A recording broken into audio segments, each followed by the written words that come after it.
Face to face and ready to go. Danny Green and Roy Jones Jr. Set to create history in the Harbour City, and we've turned on a near perfect one for our American visitors here today.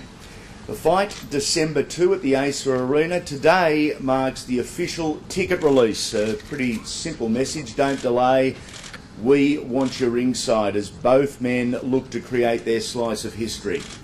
It is for the IBO Cruiserweight title of the world. Roy Jones Jr. looking to become a 5-division world champion. Danny Green looking to cement his place in world boxing history.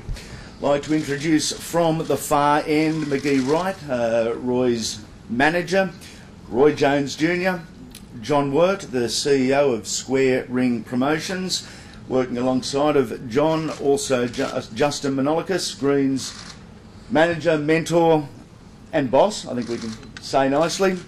The IBO Cruiserweight World Champion Danny Green and trainer Angelo Hyder. Gentlemen, to all of you, welcome. Roy, thank you. After so many video conferences, nice to be here face to face. Thank you. Sydney, first impressions? I love Sydney. Business, it's on. Oh yeah, most definitely. The build-up. You've been face to face in the United States. It was amicable. It was friendly. Both of you have got that look already, and it's still some time to the fight. It's on. It's on for sure. I mean, what it was what it was. I mean, you know, Dennis said they contacted us, said they wanted to fight Roy Jones Jr. You know, this is what I do. I love fighting.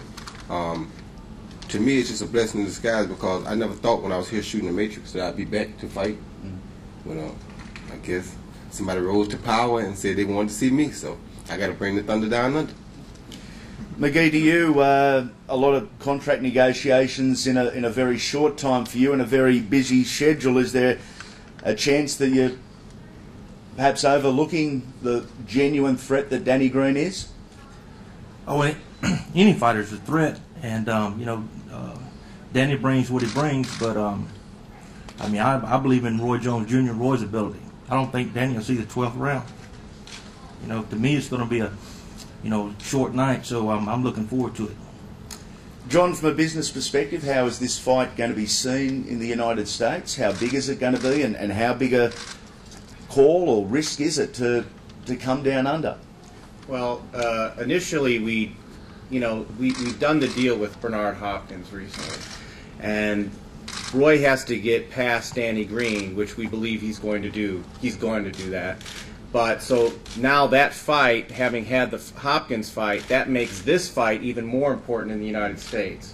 So we're excited to be involved, and we think that this is going to be a big event down here and back in the United States because of now the next step.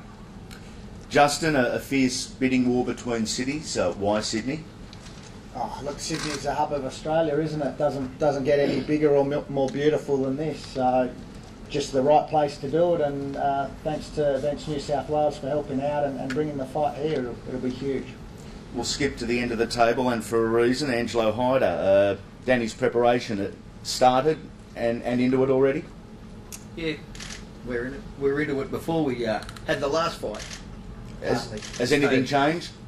No, we've had a mission since the comeback started to be at a certain point at a certain time, and we're climbing to that point nicely.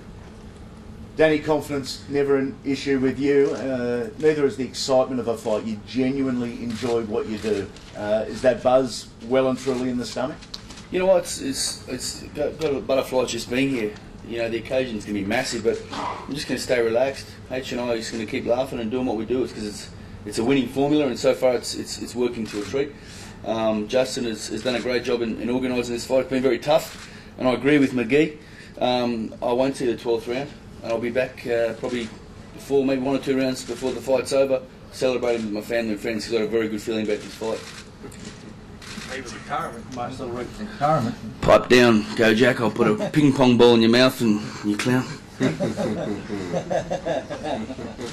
the man might beside me might not let that happen at all. Danny, you know confidence isn't an issue over the other side of the table. Your mindset going into this, is it the opportunity of a lifetime? Yeah, you know what? Roy and I have spoken a lot about fighting each other, and basically it's down to business now. And it's a fight. Roy's going to knock me out. I'm very confident I can win the fight, and not just win the fight, but I can win this fight. And I see it. I got a recurring kind of vision that I've got, and I haven't had this feeling for a long time. The last time I had this feeling before a fight was against Eric Lucas, and it was a great night for me. And I'm very pumped about this fight. And like I said, I can just envisage an earlier than 12th round stoppage by myself against Roy Jones Jr. And it's business now. It's on, and there's no, the respect is always going to be there because he's one of the greatest fighters of all time. But I don't care about that because the bloke's coming to knock me out, and that's a very personal thing to do in front of my family and friends. He's coming to take my world title belt that I've worked for 16 long hard years to acquire, and simply he's not getting it. Are they looking too far ahead? It might be you calling out Bernard Hopkins. I think it's kind of it's pretty cute that they've already signed a contract with Bernard Hopkins, and I asked I guess we want to maybe get some contact details for Bernard Hopkins' people, because we probably have to start dealing with him in a couple of months' time.